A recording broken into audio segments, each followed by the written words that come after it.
여러분 안녕하십니까? 여수 MBC 뉴스데스크입니다. 도내 고속철도 주요역을 이용하는 탑승객이 꾸준히 증가하고 있는 것으로 나타났습니다.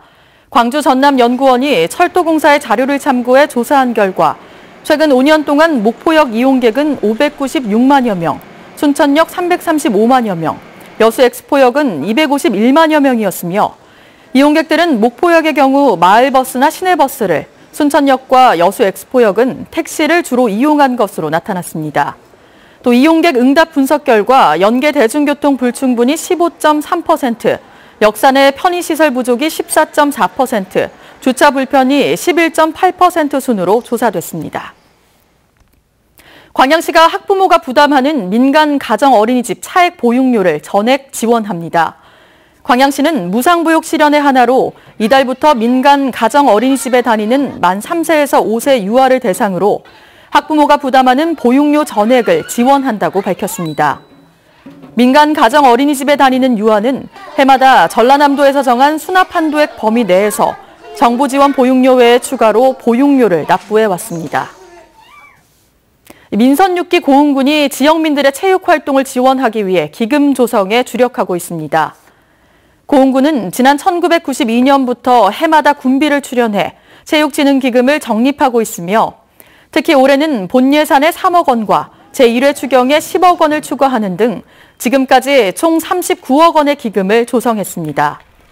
군은 특히 이 기금을 통해 지역의 체육 우수 학생들에게 매년 5천여만 원의 장학금을 지원했으며 올 연말로 예정된 기금의 존속 기한을 5년 연장하도록 관련 조례안을 개정했습니다. 시민단체가 비촌마을의 두꺼비 로드킬 문제에 대해 지자체의 대책 마련을 촉구하고 나섰습니다. 광양만 녹색연합은 경칩이었던 지난 1일 광양시 진상면 비촌마을에서 도로 위를 지나가던 두꺼비 240마리가 떼죽음을 당하는 등 로드킬 문제가 수십 년 동안 반복되고 있다고 지적했습니다. 이와 관련해 녹색연합은 지난 1974년 수자원공사가 댐을 건설하며 놓은 도로가 두꺼비 산란장으로 가는 길을 가로막은 것이 문제의 원인이라며 관계기관의 대책 마련을 촉구했습니다. 해수욕장에서 실종됐던 60대 노인이 이틀 만에 변사체로 발견됐습니다. 여수해양경찰서에 따르면 오늘 오후 1시쯤 경상남도 남해군 서면 서상립 앞바다에서 신원미상의 시체가 떠올랐다는 주민의 신고가 접수됐습니다. 해경이 유가족에게 확인한 결과 시신의 신원은 지난 1일 해초를 채취하러 가겠다고 나간 뒤 실종됐던 64살 전모 씨인 것으로 밝혀졌습니다. 항구에 정박해 있던 어선에서 불이 났습니다. 오늘 새벽 2시 25분쯤 여수시 돌산읍 대유량에 정박해 있던 10톤급 어선에서 원인을 알 수 없는 불이 나 조타실 등 선체 일부를 태우고 2시간 반 만인 새벽 5시쯤 진화됐습니다.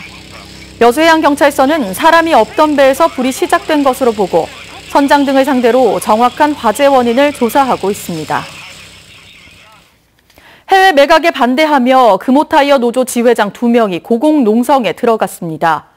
금호타이어 광주와 곡성공장 지회장 2명은 오늘 오전 광주 영광통 사거리에 있는 20m 높이의 송신탑 정상부에서 금호타이어 해외 매각 결사 반대라고 적힌 플래카드를 내걸고 농성에 돌입했습니다. 금호타이어 노조는 채권단이 해외 매각 철회 입장을 밝히기 전까진 무기한 고공농성을 벌일 계획이라고 밝혔습니다.